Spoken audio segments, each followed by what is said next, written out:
the sequence, who came after whom, and all that.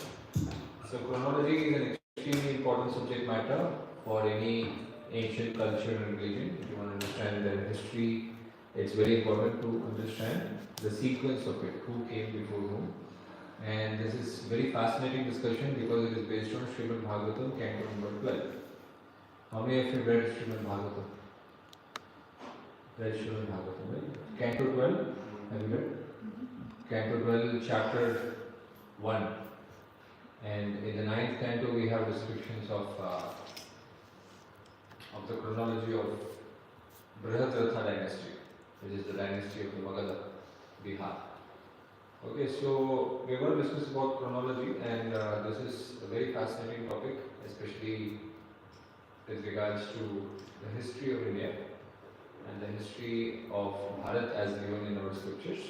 This is a very, very important topic. So now, let's come straight to our discussion.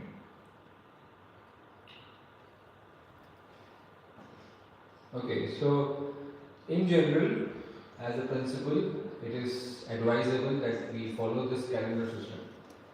Okay, it is more advisable that we follow the Kali Yuga dating system, or secondly advisable is the Vikram Samvat dating system. But the best is the Kali Yuga dating system. Do you know what is the Kali Yuga dating system, by any chance? We keep saying 5,000 years before Mahabharata happened. We say 5,000 years before Kali Yuga started, right?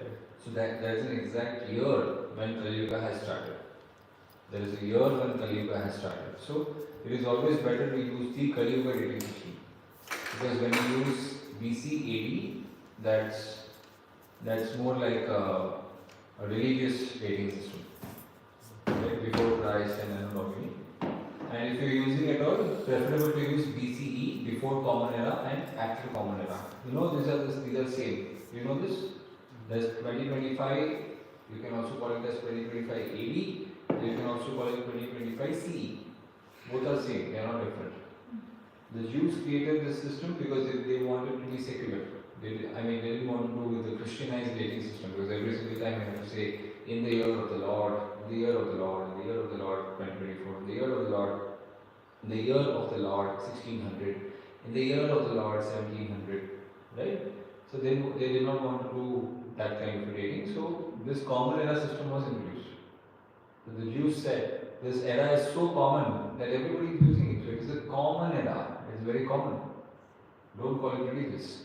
So in that way, this dating which we follow, like now it is 2025, it is advisable we call it 2025 CE, common era, and not AD.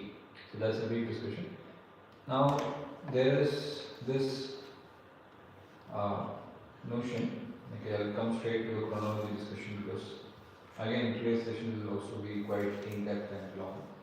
So chronology. Now what is chronology? Chronology is a sequence of kings, one after the other, who came after whom. Right? So that's described in our Shastras very beautifully. In the 9th canto of Srimad Bhagavatam, there is one chapter dedicated to the history of Radhadesh dynasty. Radhadesh dynasty is the dynasty of Magadha, Bihar. So when we had these British colonials ruling in India, they deliberately destroyed the dating system. Right? For any culture, for any civilization to be ancient, it is important that the years be intact. Nobody should hamper or disturb the dates. Like for example, we have in our inscriptions, and we have description in our Shastras, and also in astronomy, we have description that our culture is 5,000 years old at least. That was the first time when the scriptures were written down. So the British colonials could not digest this fact that how could a civilization be that ancient? How could somebody be civilized 5,000 years back? So there was a deliberate attempt to cut down on the history, right? Cut down on how ancient it is. So try to reduce the size of it. Did you get it? Deliberately trying to reduce the size. Like if it is 5,000, they say no, it's not 5,000. It is just 3,000. It is just 3,500. It is just 4,000.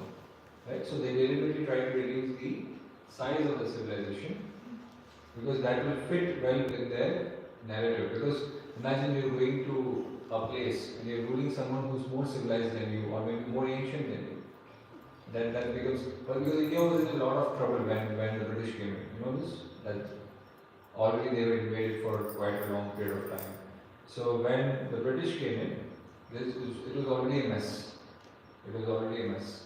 So inside that mess, it was easy for them to introduce these theories. So this person was specifically responsible, William Jones was specifically responsible to disturb the chronology of Bharat.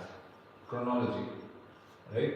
The antiquity. When we say antiquity, how old it is. Any civilization has a length going back to so many thousands of years. So this person had a specific role in reducing the academic size of the history of Bharat. So a specific point which he disturbed was the point of sheet anchor. Now, do you know what is a sheet anchor? By any chance have you heard? What is the sheet anchor? A sheet anchor is a fixed point in history based on which you derive events before and after. I am repeating again. A sheet anchor is a fixed point in history based on which you are able to derive events before and after that specific event. Like for example, we know that 1947 CE, India got independence from the British. It is very specific, it is very clear. Nobody has any doubt about it. 1947. Like, and 1942, I guess, World War II, or when was it? 1941? 39. Sorry? 39. 39. 1939, World War II started. So that's again a fixed point in history. Now, any event which has happened after the World War began, and some events might have happened World War II before the World War started. So this World War beginning point is a fixed point in history that we call as a sheet anchor. So very cleverly, very smartly, William Jones tampered this sheet anchor. We'll come to this point, how he very smartly played the game and disturbed the sheet anchor of Bharat. Okay, now we are going to take Srimad Bhagavatam's example and also we are going to show how it was disturbed. So we saw this, we have seen it multiple times in the last 4-5 days, that Megasthenes was a Greek traveler, he came to India, and anybody remembers? He came to the city of Mathura, and he was in this, the Mathura city had a river by the name? Yeah, but he didn't call it Yamuna. He called it differently, the Greek traveler. He called it what? Jobaris. Jamuna. Okay, Jobaris. And in Mathura there is this river Jobaris flowing, and there was a tribe by the name of, if you remember from yesterday or day before. You know, yesterday we covered this in great depth. Sorsenoi. Sorsenoi, which is basically Shursen, right? Yadavas. So he said that the Yadavas were living there in Mathura, where Jamuna is flowing, and they are worshipping a personality named, we saw yesterday, Hare Krsna. And Hare Krsna is basically Krishna. Who is Krishna, Harikula. We saw that. Right? So the interesting thing is that what Megasthenes said is that I am staying in the court of a king named Sandrocotus. See there? He says, I am staying in the court of a king named Sandrocotus. Now, who is Sandrocotus? We saw yesterday. Who is Sandrocotus? Chandragupta. Chandragupta. Yeah, we totally agree that Sandrocotus is Chandragupta. But the catch right here is not, it is not the real, it is not the Chandragupta Maurya, it is actually Chandragupta of the Gupta dynasty. In reality, it is Chandragupta of the Gupta dynasty who was ruling when Megasthenes came to India. Okay? What William Jones said, no, it cannot be Chandragupta of the Gupta dynasty, it has to be Chandragupta Maurya. Now I'll go deeper. Now this is a lot of numbers and calculations based on Srimad Bhagavatam and also other Puranas. We will be fixing the date of how old is our chronology? Chronology is the sequence and how far, how antique, how old our history goes. Now coming to this point. So if Chandragupta Maurya is 3rd century BC, Mahabharat war dates to 1924 BC. Do you think it's possible? If Chandragupta Maurya was 3rd century BC, which is the period when Megasthenes came to India, if Chandragupta Maurya was actually at 3rd century BC, means 2300 years ago, if Chandragupta Maurya was living in India, according to the Puranas, the gap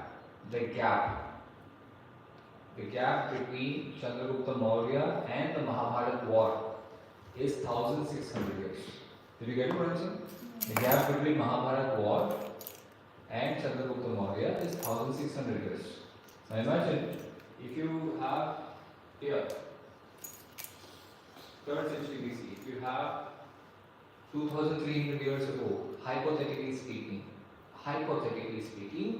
if Chandragupta Maurya is 2300 years ago, this is one of the most technical topics among all my seminars, so you'll have to be really tuned in to understand this. So, if Chandragupta Maurya is 2300 years ago, what would be the year of Mahabharata? It would be 1600 years back. Because according to multiple Puranas, the gap between Mahabharat war and Chandragupta Maurya is 1600 years. So based on that, the year of Mahabharat war would be approximately 1924 BC.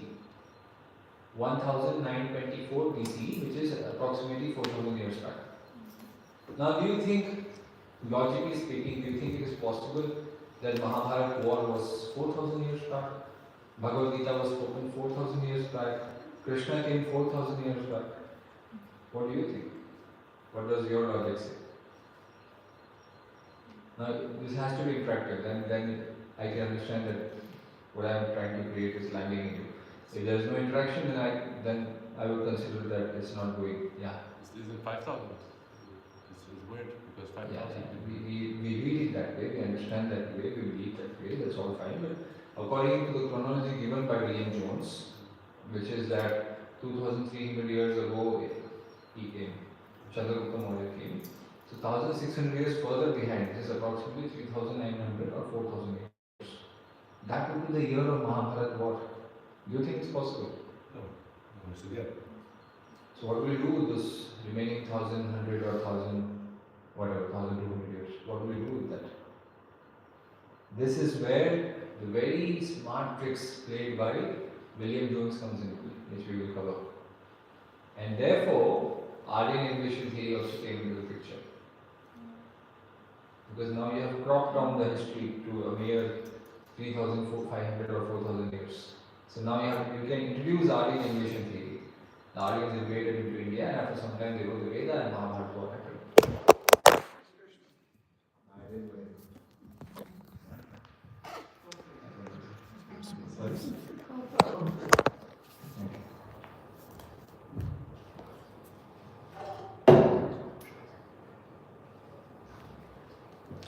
Okay, great. So now we're going to go a little bit from the Puranic perspective. This is Srimad Bhagavatam, Canto 12, Chapter 1, and Srimad Bhagavatam, Canto 9. I forgot the chapter name. It is the Brihadrata dynasty, the history of the Brihadratas, Magadha dynasty. Now you see, it starts here. Here we have Marjorie, and we have Sudashava, we have Apratipa, Niramrita, and all. So we keep phrasing like this, and we have here, see, this is the Brihadrata dynasty, and we have here all these kings. So in Srimad Bhagavatam we have that Marjorie is the son of Sahadev. Now who is Sahadev? You know who is Sahadev? Ask Nakul. Ask Nakul. No, he is a different Sahadev. No. Oh, different. Yeah. You have to ask Nakul, who is Sahadev. it's a different Sahadev. No, this is a different Sahadev. Sorry. This is the Sahadev of the Magadha dynasty. He was son of Jarasandha. And in that line comes Marjorie. And then from Marjorie, this is all described from Srimad Bhagavatam. I'm not creating something out of nowhere. This is from the Puranas, specifically Srimad Bhagavatam. That there was Marjorie, Shuddhashrava, Apratipa, Niramrata, and all these kings. And you see number 22 is Ripunjaya, very important king. And the chronology of 9th canto of Srimad Bhagavatam, in 9th canto, again repeating the chapter. The chapter name is The History of the Brihadrata Dynasty. Brihadrata Dynasty, the Magadha Dynasty. So Srimad Bhagavatam's description of the Brihadrata Dynasty stops at this point, in 9th canto. It again restarts in 12th canto, canto 12, chapter 1. Dynasties of Kali Yuga. Have you seen the chapter by any chance? Dynasties of Kali Yuga. Not that you have seen the chapter? Canto 12, chapter 1. There's a chronology. This king came, he ruled for these many years. Then was this king, he ruled for these many years. Then there was this king who ruled these many years. That's what I put it here. It is the same thing. Okay, so then we have Pradyota, Palaka, and all these kings. And we keep tracing. See, this is all from Srimad Bhagavatam. That there was this king who ruled these many years, then this king for these many years. So we have to put the years approximately. Now this is little updated. This is little older dates. Now I have updated with latest research. But approximately you can consider this is around the same dates. So the point is that when you start tracing it, you will find that there was Brihadrata dynasty of Bihar, and then when this completes, then we have the Pradyota dynasty. It starts here. From 12th canto, description starts here, and then it keeps on. Then we have the Shishunaga dynasty, and all the way till Nanda dynasty, Mahapadma Nanda and his sons. And then finally here we have the Maurya dynasty, Chandragupta Maurya, which Megasthenes describes as William Jones wants us to believe. Okay, now interestingly, the Maurya dynasty, you see the dates? You know what's the dates? 1534 CE, which is 3,500 years back. Means from here, now we are currently in CE, Common Era. 2025 years you go behind, you get 0. Okay, from 0 you go 1,500 years back. From 0, 1,500 years back. So 2025 is 1,500. Approximately 3,500 years back. So according to our scriptures, when we start tracing the timeline of our kings as given in the Puranas, it is very clear that Chandragupta Maurya cannot be at 2,300 years ago when Megasthenes came into India. Clear? The king which Megasthenes encountered when Megasthenes came to India, the king with whom he had discussions, in whose court he was staying, he is definitely not Chandragupta Maurya, because according to our scriptures and according to chronology, according to astronomy, according to inscriptions, it is clear that this king, according to Srimad Bhagavatam, this king is clearly traced to, how much? Chandragupta Maurya is traced to 3,000? 3,500 years back. Chandragupta Maurya is 3,500 years back. And then you keep tracing. Srimad Bhagavatam, 12th canto, chapter 1, keeps describing about these various kings, on and on and on and on. Then we have the Shunga dynasty. And then we go further. We have the Kadva dynasty and Andhra Satavahana dynasty.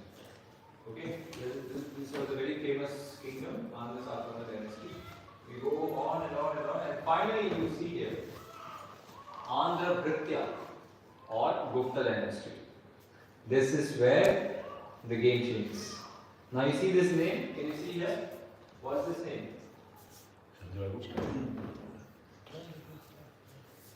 Clear?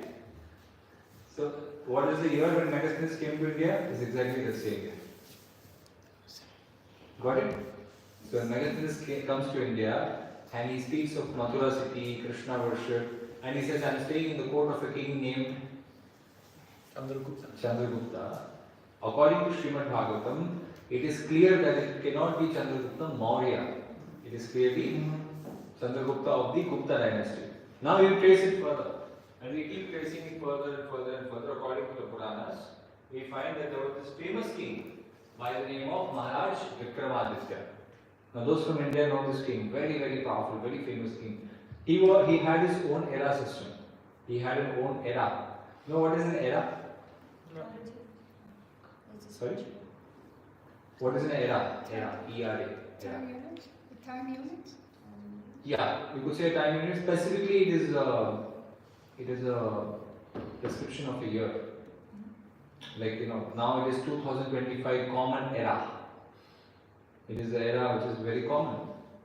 So it's a dating system based on a particular date, 2025 CE. So Vikram era was very prominent. Vikram Samvat, Maharaj Vikramaditya. Then he had his grandson who was Shalivahana. Yeah. Shalivahana Shaka. So that was another year which was very prominent in 78 CE, 78 common era. So these two eras are very important and very prominent. So now as you can understand, yes, please. So all this comes from Srimad Bhagavatam. Correct. But somebody might say that Srimad Bhagavatam has to be written after that period because it contains all the history. Yeah, so from the scriptural point of view, time is cyclical. Time is cyclical. So what the Acharyas describe is that they are predicting the future pattern of what kings will come. I'll give you one interesting thing. See, up till I remember, I did a research on this exact thing which you are asking. I remember that around this, somewhere around between Sienajit and Shemaya, somewhere here, I don't remember exactly, somewhere here, the tense of the shloka changes in Srimad Bhagavatam. Somewhere here, till then it was like, there was a king, there was a king, there was a king, and for a particular king around this area, there is a king, there is a king. And then the kings after, there will be a king, there will be a king, there will be a king. I mean, these are very subtle things which if you carefully watch the shlokas, then you will understand how the writer is describing it. But anyway, from the academic point of view, it is very difficult to explain to them the cyclical concept that somebody can predict something in the future. For them, we can describe that this is authentic history. Very authentic that this can be proven and verified, and this is more authentic than what we study and read in our textbooks. That's what we can do. Right? Because the supernatural, quote unquote, supernatural perspective comes into play, then all our effort goes in vain. Right? So we have to describe it that way, that this is authentic history of India. Now coming further, as you can see, we have this various kings, and then we have the invasion period starting from here. The British, the Mughals, and then 1947, India gains independence. This is a precise 5,000 year history of India, primarily based on, up till here it is described in the Srimad Bhagavatam. You can see here, up till here, the Pandvar dynasty. Up till here it's very precisely described in the Srimad Bhagavatam, very precise. Now the question is, why would William Jones want to do this? That you would bring a king who's 3,500 years ago and you would place him at a point of 2,300 years ago. Why would he do that? It's clear based on our Puranas that this king is supposed to be 3,500 years ago, but he would deliberately place him 2,300 years ago. And this was so powerful that everybody now believes that 2,300 years ago it was actually Chandragupta Maurya. Everybody believes it. Why would he do that? Any guesses? To make the history. To twist the reality.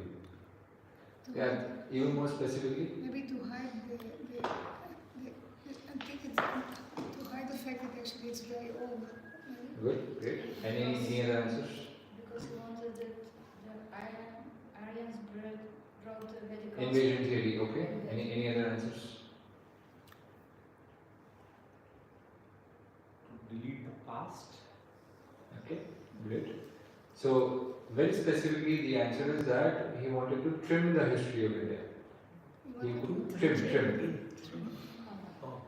trim the history of India. He couldn't digest the notion that some history could be so ancient, because the Puranas are describing like crazy numbers according to him.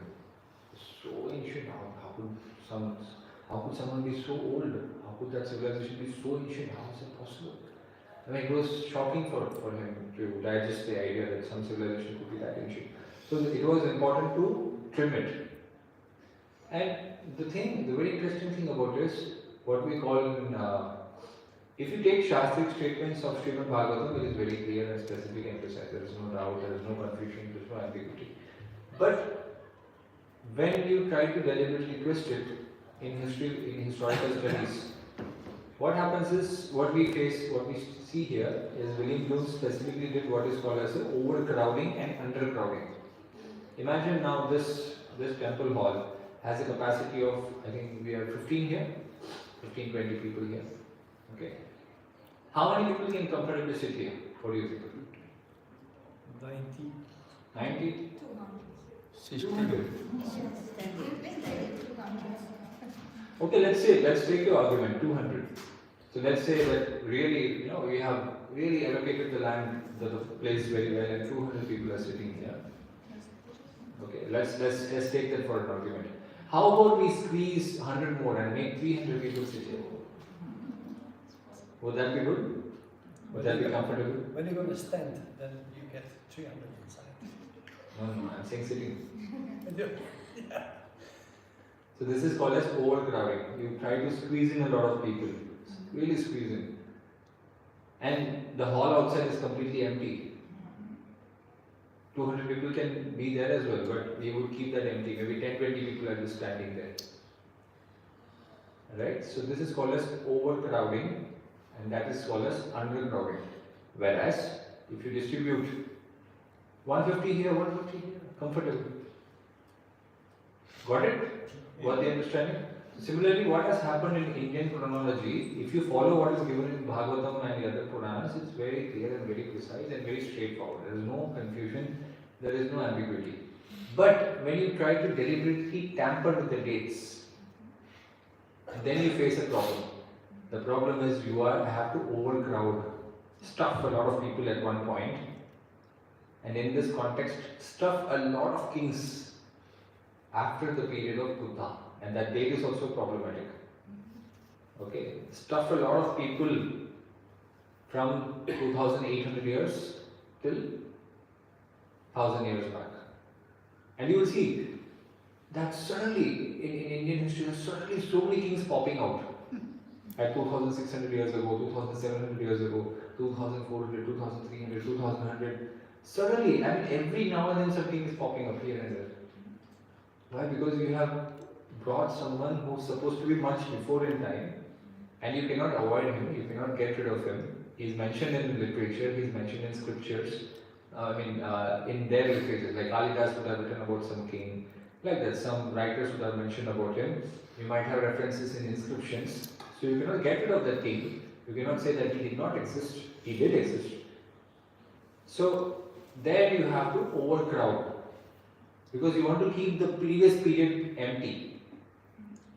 Are you getting it? You want to keep 3000 years, the period before 3000, the period before 3500 years, you want to keep it empty.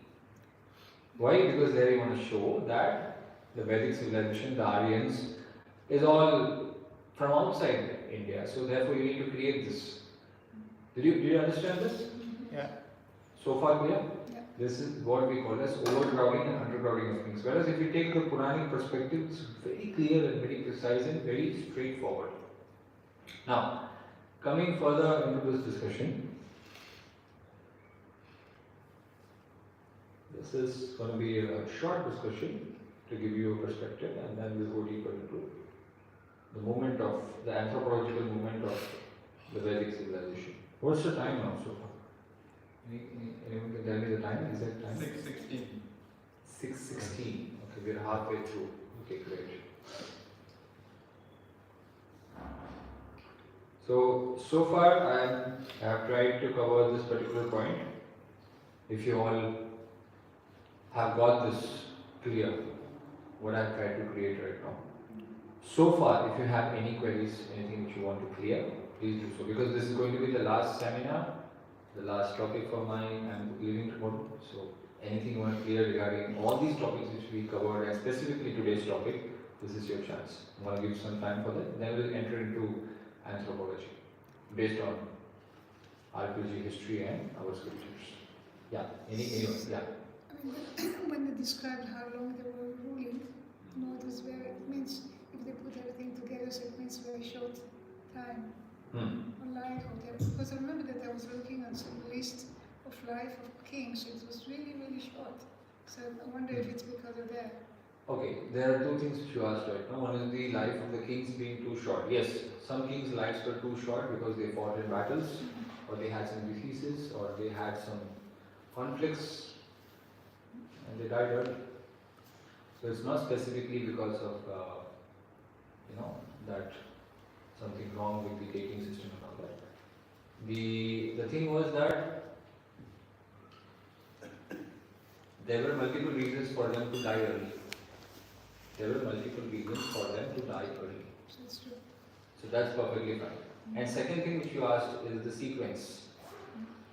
Srimad Bhagavatam and other Puranas are very clear that these are not contemporary kings. Now what is contemporary? Like Trump is contemporary to Modi. They are existing at the same period. So that's called as contemporary. Now Modi is coming after Manmohan Singh, for example. And Modi is after Nehru. So they are not contemporary. They are not contemporary rulers. He came and after that Modi came. So this is sequence. So Srimad Bhagavatam is not speaking of contemporary. That two kings existed at the same point of time and they ruled for these many years and he ruled for these many years. No. His period is completed and then this king started. And this king's period completed, then this king came. This king's period completed and then this king. So this is a sequence. This is not contemporary. So therefore, this is very precise and very powerful to date for the purpose of dating. For the purpose of dating the civilization, the data given in our Puranas is excellent and really fantastic to date the Mahabharata and even in fact, the thing so fascinating is you can get the exact date when Srimad Bhagavatam was spoken.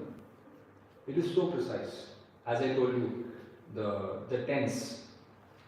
You start seeing the change of tense. This king was, this king is, this king will be. So that itself is also an indicator that this is the likely period when Srimad Bhagavatam was narrated. Not written now, narrated. Okay, now coming to this point. Okay, so far clear? Two questions you asked, I think I clarified. Okay. Yes, please. The question is that in the time of King Yudhisthira, Yeah. there were like world rulers.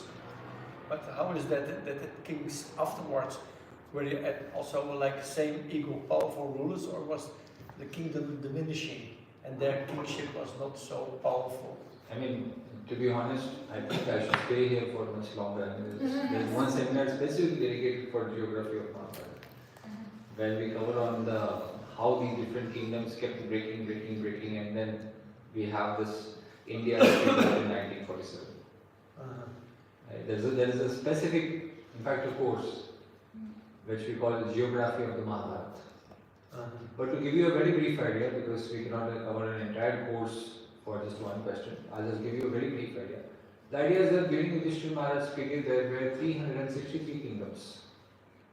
Either kingdoms or people groups or tribes, Jana. We call them as Jana. So 363 are described in our Mahabharata. And out of them, in our personal research which our team has done, we could trace 91 of them approximately. We know where these 91 were, who they are. But the rest of 260 we have absolutely no clue. Absolutely no clue. Most likely because so much of destruction, burning of libraries, civilization ending. So many of them possibly in Europe and Africa, East Asia, we have absolutely no clue where these 260 belong. Clear so far? So the point is, when you study Mahabharata, it gives you a very interesting perspective that during the Mahabharata war, 26 of these kingdoms, 26 of kingdoms chose to be on the Pandav side. 47 chose to be on the Kaurav side. And 5 said we will remain neutral. So that becomes 26, what is it? It's around 78. 78 kingdoms are vividly described. And apart from the remaining 280, we were able to trace approximately 13 or 14 of them. We could say where they are and what they are. But apart from that, we have no idea, no clue whatsoever. So the point is that what we have, see, India, in spite of facing so many invasions, so much of colonialism, still a lot of history is preserved. You know why? Because there is always this tradition of copying, decentralization. For a culture and civilization to thrive and survive, it is important to decentralize. You cannot keep all scriptures in one place, the entire religion is based at one place. You get rid of, finished. It cannot be that way. If that happens that way, there is very less hope, which happened here in Europe. Why there was this sudden ending of pagan culture? Because it was centralized. It was at one point, or few specific points. You get rid of these points, finished. Clear so far? Yes, thank you. So that's how it has happened. So Mahabharata is very, very clear in terms of the identity of these various jana. And it's so beautiful when you study that, the entire, you could say all the way up till Iran and possibly even till Iraq. And in this side, all the way till Northeast India, parts of Tibet, Nepal, Lanka, all this geography is beautifully described. Yes? The Bhagavatam was written by Srila Vyasada? No. Who? It was written by the grand disciples of Vyasadeva. I think it was during the period of Sutta Goswami. I forgot the names of the exact sages who wrote down, but it was during that period when it was written down. So it's not the same. It was not during the period of Vyasadeva. That's why they write everything that happens to Vyasada. So I didn't get it. When we mention the narrations of the Bhagavatam, we're referring to everything, right? To even from the very beginning. Correct. So the Yeah. disciple of Vyasada wrote this. Yeah, okay. So regarding Bhagavatam, we have this description that it was during the period of Sutta Goswami. And year-wise, which year exactly it was written down or spoken, it is very difficult to trace. But that difficulty is not there for Mahabharata. Mahabharata is very precise in terms of when it was written down. It was 108th year from the period when Mahabharata war happened. 108th year from since the time when Mahabharata war happened. And it happened in 3 dissensions. Now what is a dissension? It's basically a expansion. Initially, when you study Mahabharata, it describes in the Adi Parva. Adi Parva is the first book of Mahabharata. In Adi Parva, chapter 1, the Mahabharata says that initially it was in the form of, very encoded in the form of a book named Jaya. How many of you heard this? Mahabharata was not Mahabharata before, it was Jaya. Jaya was 8,800 verses, 8,800 shlokas. It was called as Jaya. Jaya means the victory of the Pandavas, Jaya. And then after some time, the Jaya became Bharat. The book was called as Bharat of 24,000 verses. And then third generation, it was further expanded by the disciples of Vyasa. Then it became the book by the name Mahabharata of 100,000 verses. This is the history called Mahabharata. You get it? This is the itihas of the itihas by the name Mahabharata. So Mahabharata itself has 3 layers. One it was Jaya, then the disciples expanded it to, because what Ganeshji wrote, it was not Mahabharata, it was Jaya. And then the second generation, they wrote down in the disciples of Vyasa, they expanded it to Bharata. The grand disciples expanded it to Mahabharata. And we know the exact year also. But that's not the case with Srimad Bhagavatam. We can also do that for Srimad Bhagavatam if we do some further comprehensive research on astronomical dating and all that. But it will require at least 3 to 4 months of extensive research to make it happen.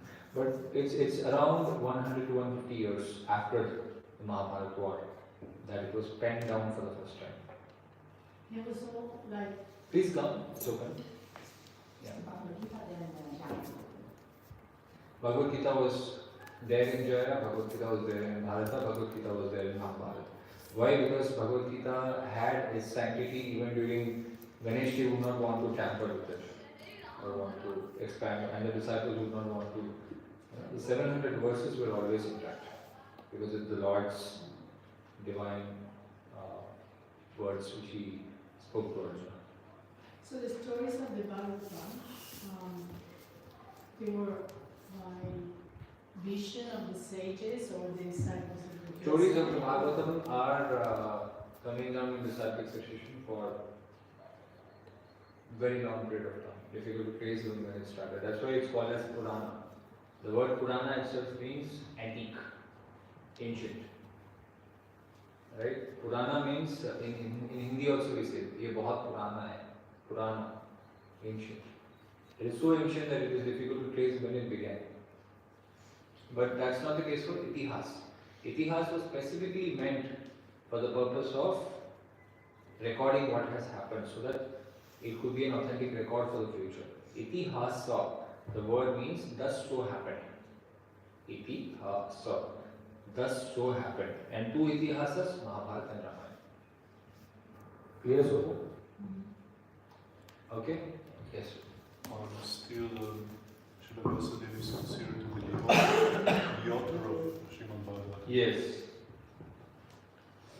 But you said it was written by his grand disciples. So. Srimad Bhagavatam, if you even read the Puranas, it is described that Vyasadeva is the compiler of the Srimad Bhagavatam. The word is compiler. There is a difference between one who compiled it and one who wrote down the manuscript. There is a difference between that. What was the question again?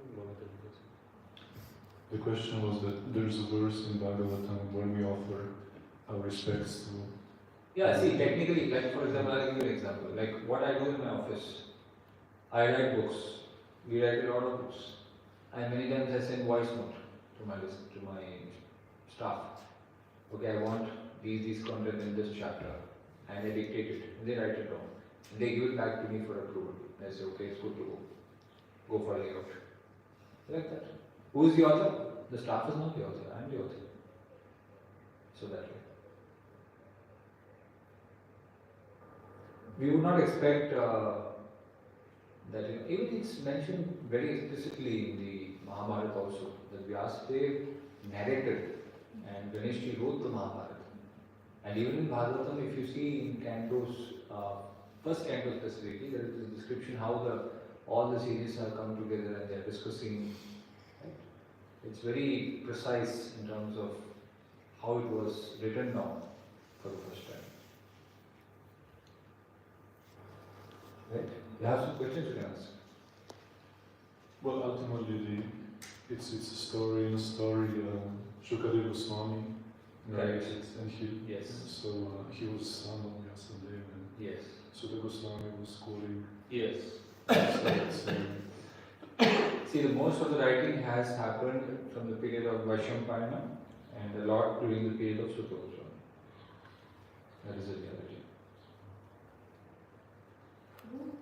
But it looks like there are some additions. Like for example, when they're talking about Vyasadeva, obviously that's not Vyasadeva talking, right? Or when we say Sukadeva Goswami recited the Bhagavatam, but someone is saying that, so obviously he's not reciting that. So I read somewhere that there are different additions in different times.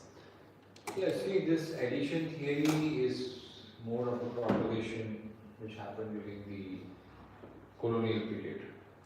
Alright, addition theory, I didn't find much of a substance as such that there was any addition or interpolation as such. Right, this addition theory, see how it works, it's a timeline within a timeline within a timeline. That's how you have to see. Like for example, Vyasadeva is saying to Ganesh ji that Vyasa is now going in meeting. So it's a timeline within timeline. It's already happened. Like for example, now I'm here in Radhadesh, and I'm going to tell my staff, you write down what I did in Radhadesh. First I came here, and then I did this, then I gave lecture in this stage, this lecture, then I went to this place, and I spoke with this person, write it down. And then it comes deeper, one more level. You know what? During this meeting, I was describing that I went in the distant past somewhere else. You understand? That, see, I am writing, after 1 week I am going to write about me today. And me today is describing that 1 week before I was doing so and so. So the me 1 week after is writing about today and 1 week before. So there's 2 timelines within it. So there's no worrying about interpolation as such. It is about timelines embedded within timelines. That's how we have to see it. But you will never talk, sorry, in the third person. Sorry? You will never talk in the third person. You will say, I was doing this, I was doing that, right? Yeah. Vyasadeva said, but when Vyasadeva went, and then, his son was running, and Vyasadeva was running Correct. after his son, so it looks like someone else. That's what I'm saying. That's the example I gave. It's a timeline within a timeline. I might describe that I was running to catch the flight, and I might show myself in bad picture or a shaky picture. But that's a fact that I was late. My vehicle got some issues, and I had to run and catch the flight. And I'm writing it 1 week later. So what's the harm in that? But you will say, I was running. No, because that's a literature for the common masses. If I'm always I-centered, I'm not giving a literature or scripture for people. I'm going to say, oh, I did this. So Vyasadeva would be quite self-centered if he did it that way. Because he's writing for the whole humanity. Why would he always be I-centric? He said that Vyas did like this. And he knows that his disciples will pen it down. So it doesn't make sense. Okay. Thank you. Any other questions? I had an explanation that the Srimad Bhagavatam is not chronological. Is it correct? That is the most unchronological statement ever. Srimad Bhagavatam is very chronological. I have researched upon multiple Puranas, including Vishnu Purana and Padma Purana and all these Puranas which contain approximately 5 Puranas contain chronological data, including Matsya Purana. So among all of them, Srimad Bhagavatam has the most vivid and complete descriptions of the chronology, which is very authentic and matches well with the timeline which is given in inscriptions, is given in almanacs, which matches with the tradition, which also gives a good sync with archaeology as well, and matches well with the sheet anchor of sandal photos. Any other questions?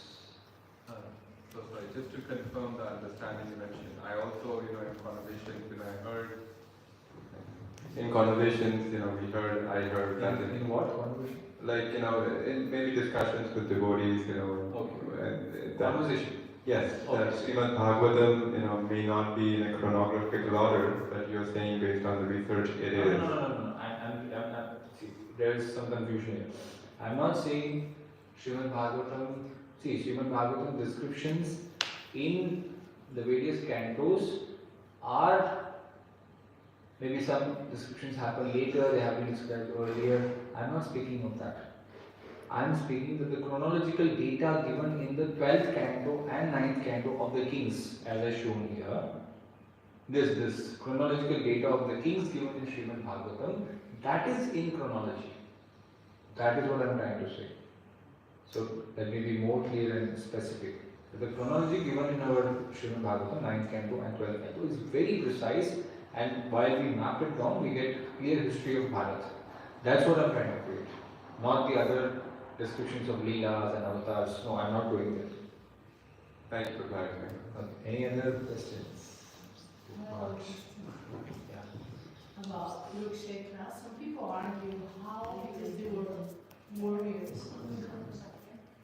They were warriors coming all over the planets to Kurukshetra.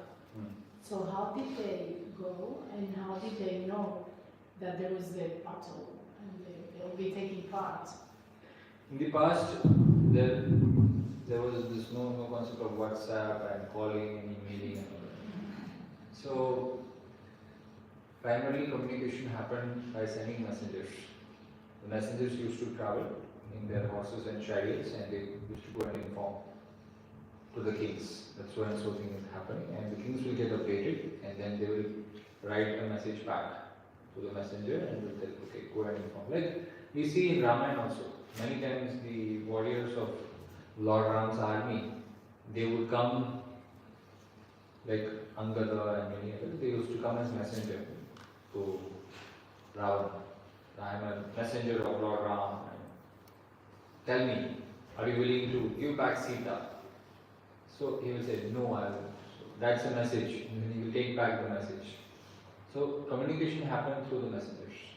That's how they used to spread this information all across. And when it's required, the king used to go. Let's see. Come on, we'll have a fight. So that this is the Rajasuya Yajna. In the Mahabharata, we have a description of the Rajasuya Yajna, when the four brothers went to four different directions. They actually went physically and went on conquering all the kingdoms on the way. That's when the kings decide that we have to take it in our own hands. So basically the information happens through the messengers. The messengers are sent. I understand that, but. And there are also spies. But there's a lot of distance. Doesn't From matter. like. If you travel by horses, there's not much of a difficulty. From let's say Europe to India. Yeah. So how long will it take? So basically they took the decision that the Let's put it in numbers. Okay. A horse can run at a speed of what? I have no idea. But I guess it will take at least a month or 2 months of distance. See, whatever you are saying, that has to be precisely put forth in numbers. What would be the speed of horse? 25 miles, 25 kilometers. 40, 50. 40 kilometers easy. Horse 40. goes, yeah. Okay. And per day, how much riding they can do? Non-stop. No, it's not 24 hours they will ride. They will take some rest, possibly around 6 hours, 8 hours, 10 hours. Depends on the king, on the chariot, on many factors. So if you take around 8 hours, for instance, that you are not traveling, then 16 hours. 16 into 4, I'm keeping less. 16 into 4 is 480, approximately 500 kilometers per day. Okay? And want to reach the eastern part of Europe with a speed of 500 kilometers per day. What do you think? It's approximately, I think, around 8,000 kilometers. How much? 8,000 kilometers approximately. Yeah. So it's 14 days. Possible. Yeah. I never did the maths, but I would Yeah, that's what I'm saying. We have to bring it down in numbers and Yeah. we see if it's possible or not. Because it looks, oh, it's too far. How it's far. So put down the numbers and see whether it's possible or not. And if we have some really powerful horses, it could be much faster also. But I'm keeping fair low estimate of 40 kilometers. Horses can be really fast. Another argument that people have is about the amount of warriors in such a small space. What is a small space? Kurukshetra? How much is Kurukshetra put into? Never been there. But So what is compared to small? 60 million. Again, we'll have to speak it in numbers. How big is Kurukshetra? How many people can stand there? That's what I'm saying. That when we have it, we have a discussion in numbers. I'll tell you how it is possible. 640. Because Kurukshetra city is not where Mahabharata war happened. It is the Kurukshetra region. If you see, the point is that Kurukshetra, the city Kurukshetra is prominent because that's the place where most of Mahabharata events have happened. But there is a city called Abhimanyu, a town basically, a village by the name of Abhimanyupur. You know how far it is from the Kurukshetra city? From where Krishna spoke Bhagavad Gita, it is nearly 30 kilometers away. How many? 30 kilometers away. And there's another site north of Kurukshetra where Mahabharata war, one event of Mahabharata war is much farther. So imagine that it's not just restricted to this city called Kurukshetra. Okay? The land has been very vast and the different regions were allocated for different groups fighting in different arenas. So that's how it goes. Yes. Is there any way in Bhagavatam how to trace Ramachandra, for example, chronologically? Ramachandra tracing is possible, but not much comprehensive chronological data available as compared to Mahabharata. Because Mahabharata is quite traceable because it is just 5,000 years. But Ramayana goes back much more ancient in time, so tracing that is going to be a bigger challenge compared to Mahabharata. Why? Archaeology also would not support us so much. Imagine finding Mahabharata artifacts going back to 5,000 years itself is such a challenge, and what to speak of Ramayana. So the point is, it is much beneficial and much straightforward, easy, that if we first complete all the Mahabharata related work, that itself is a big achievement, because Mahabharata speaks of 73 kingdoms. Imagine the kind of work which we can do, tracing those kingdoms, the cities of those kingdoms, the sites mentioned in those kingdoms. A lot of work related to that itself. So my conclusion would be that Ramayana can be accepted based on scriptural statements, and the real work of historical tracing can be in relation to Mahabharata. Because it's that ancient that we just have scriptures to accept it, and possibly astronomy as well. But other fields, not much. But Mahabharata has a lot of avenues for studying and researching and ascertaining its historicity. Okay, any other questions or want to proceed?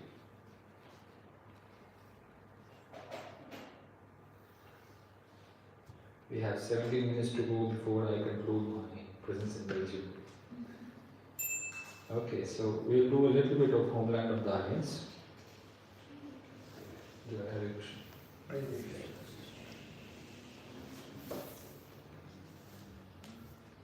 Okay. Okay, so what happened, as we see William Jones did this conspiracy to trim down the history of Bharat to just a mere 3,500 years old. Remember we saw this. So now, the thing is that why they did so? Because they had to somehow squeeze in the Aryan movement. Okay, we saw that. So let me not drag it further, I will quickly come to the... I'll just cover one point because we have like very less time. I will also have to take some comments and questions at the end. So we will cover these three aspects, which is the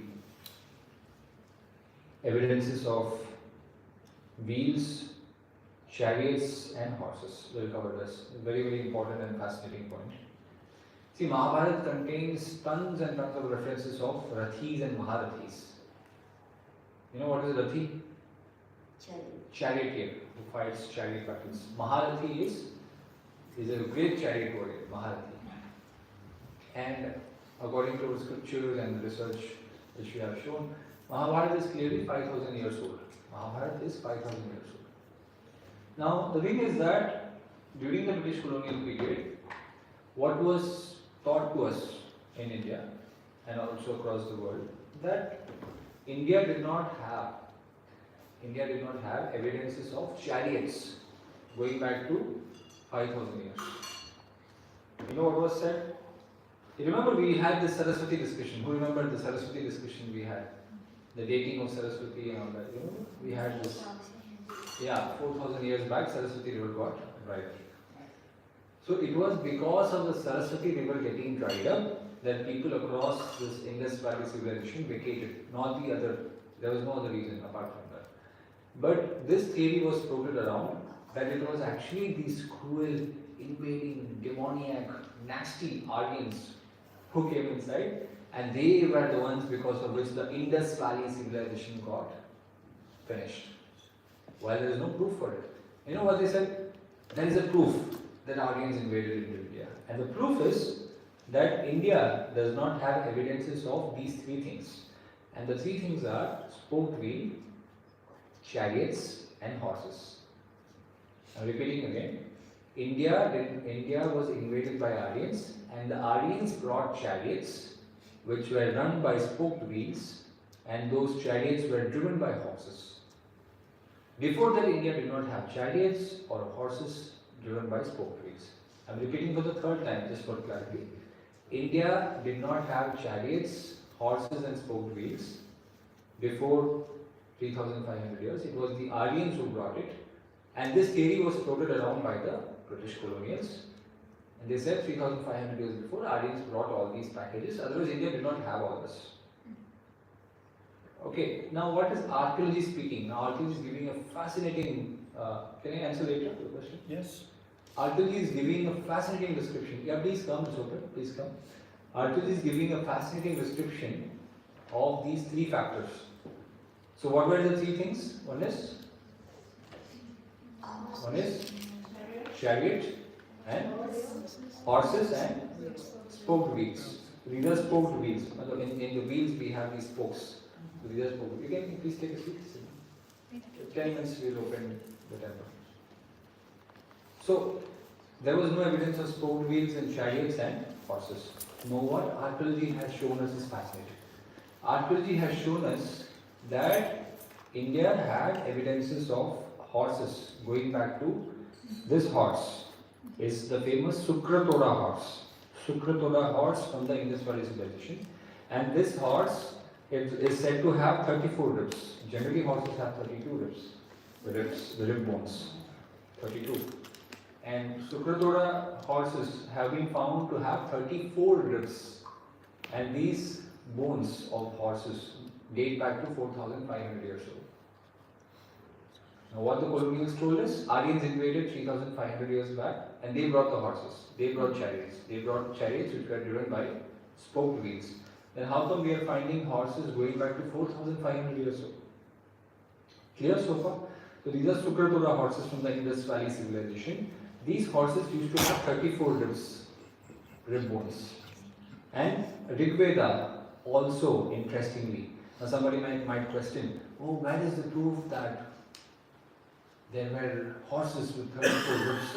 There is no proof in India that there were horses with 34 ribs. There is a proof from Rigveda. Rigveda speaks of the 34 ribbed horse. Interesting? The Rigveda speaks of horses which had 34 ribs. So in that way, horses were there much before 3500 years.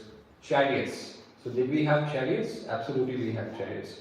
This is the chariots of Sanoli. Chariots of Sanoli. These chariots. These are dated to nearly 4000 years. Now they said Aryans came into India 3500 years and this is 4000 years ago. 4000 year old chariots. 4000. This is just recently found, around 5 years back.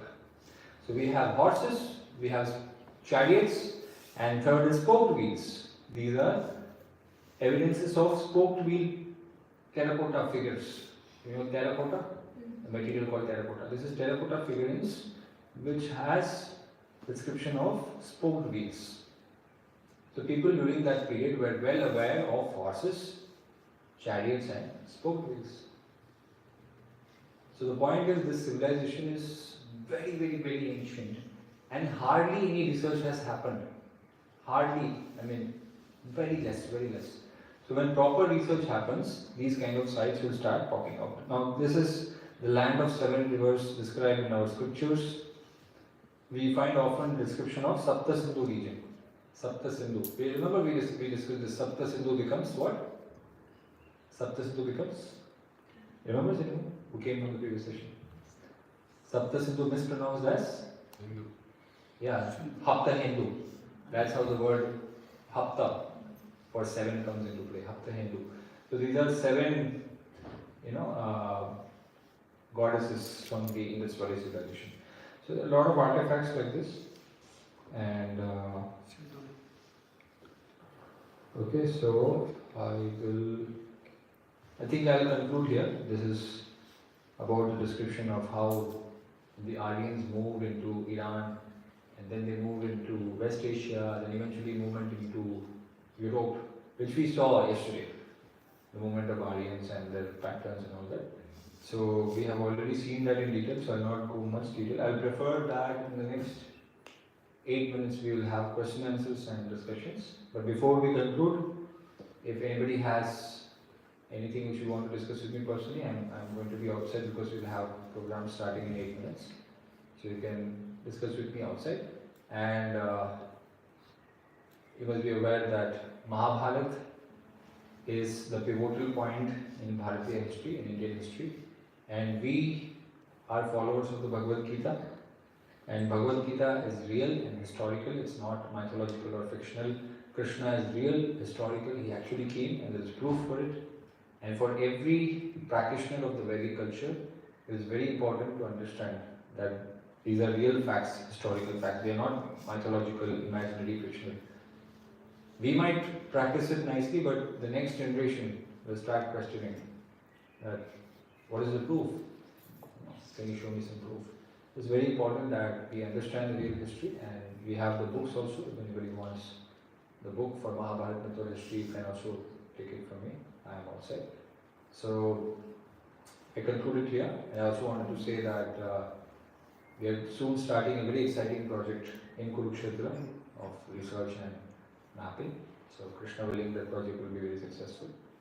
So with this I conclude, and my trip in Belgium was very pleasant, this is the first time, I've been to other countries, but this is the first time I've been to European region, and I never expected so many wonderful people here, and the kind of sweetness and love which I got here. I'm very grateful for that, to devotees here, and to Mahaprabhu, Prabhu, and many other devotees who have made this trip very successful. Thank you again.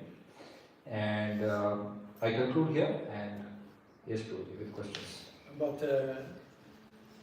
It's about the chariots that you show that there's a proof of chariots, like archaeological chariots, but you said that there's a proof that the Mahabharata is more than 4,000 years old. Yes. So there's so many descriptions in the Mahabharata about charioteers, and that Karna was also the son of a chariot driver. And there's also, at the end of the Battle of Kurukshetra, the chariot of Krishna, he went again into the air. So if we accept that the Mahabharata of the Srimad Bhagavatam is more than 4,000 years old, or 5,000 years, then isn't that a proof that there were chariots in India? That is a proof, but many times the academic community wants artifacts. They want archaeological evidence. Seeing is believing, pratyaksha pramana. I want to see that. Without me seeing, I'm not going to believe it. So that's why this is important for preaching to the intellectual class and to the academic community. They believe what, if we see, we are going to believe it, otherwise we are not going to believe it. So therefore this research is important. Yeah, because many times they have the arguments, yes, these books are written by people. Correct. That's why we showed in the Bhagavatam seminar, if you remember, we were doing this dating and we were tracing the years of the Srimad Bhagavatam. So therefore it is important to do this. Okay. Any other questions, comments? Yes.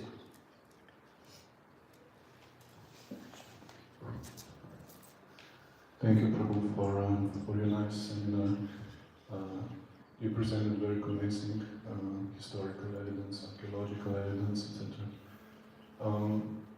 I heard recently, of course, this debate is alive still, Aryan invasion, and so scholars are still debating. And just recently I heard information that on the basis of DNA analysis of various cultures, kind of Indo-European cultures, they concluded recently that the origin of Aryans would be somewhere between Black Sea and Caspian Sea. So what would you say to such theories? Yeah, so regarding the origin theory, there are multiple theories. One is the Kruger hypothesis, and then there is a hypothesis that it was Bactria, which is parts of Afghanistan. Then there is a theory that it was Russia. There is a theory also that it is Iran. I mean, there are a lot of theories and hypotheses regarding that. And regarding the genetic mapping, okay, what I found that there are two parties primarily. One who say that there is an invasion from outside India into India, and another party says no, they are not invaders. They are, they are locals of India, and they were Aryans. So that's two theories, and both parties have genetic evidence to prove. Okay, and there is, I think his name is Tony Johnson or something like that. So he gives this famous Indians. There's a book by the name of Indians or something like that. Indians by Tony something. I forgot the name. And he says this is the proof of genetics that it's from outside. And then there is an Indian scholar, Shrikant Talagiri, who is also very reputed and very excellent in terms of his research in anthropology and everything. He says, genetically speaking, Tony's research is all fake. He exposed him and then he published a book. And Tony countered him with a new book or new research. So this is, a lot of to and fro is still happening in the genetics side. So I am still waiting for the genetics guys to come to a conclusion after that battle is over. But linguistically speaking and archaeologically speaking, for me it's very clear. From the point of linguistics and archaeology, for me it's very clear. For instance, you see this. There is no way you can describe this unless you take out of India movement. Invasion theory doesn't work here. You see, Harakwati, there is a river by the name of Harakwati in Afghanistan. Okay. If Aryans invaded from outside, they came from Afghanistan and they would have come to India at the last. Okay. What Aryan invasion theory proponents, they tell us that it was actually Harakwati in the beginning, and then when they came to India they made it Saraswati. But it doesn't make sense, because in India we have this, in Sanskrit we have the sound sa. If the original river was Harakwati, you keep the same name Harakwati when they came into India. Why would you want to keep it Saraswati? But if there is a movement from here to the west, from India to the west, then you go to those areas and you start mispronouncing, then Saraswati can become Harakwati, not the other way around.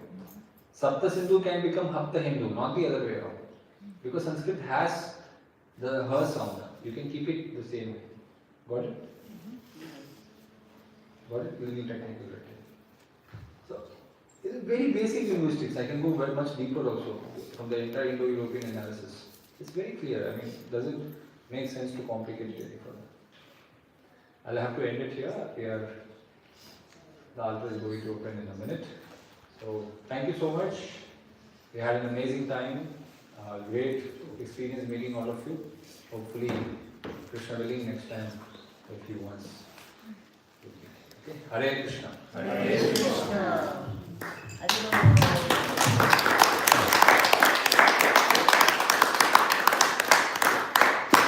So this is a fraction of what we know, what we have prepared. We could show only a fraction because time is limited. We have to move. Okay, thank you. Hare Krishna.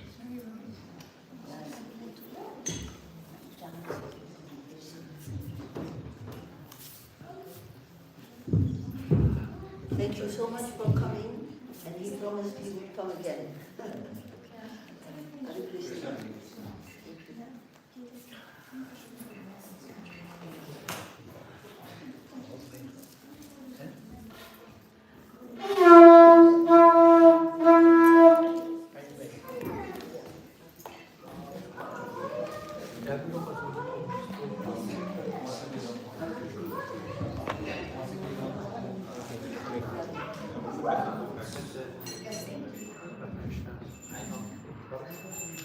Teaching के लिए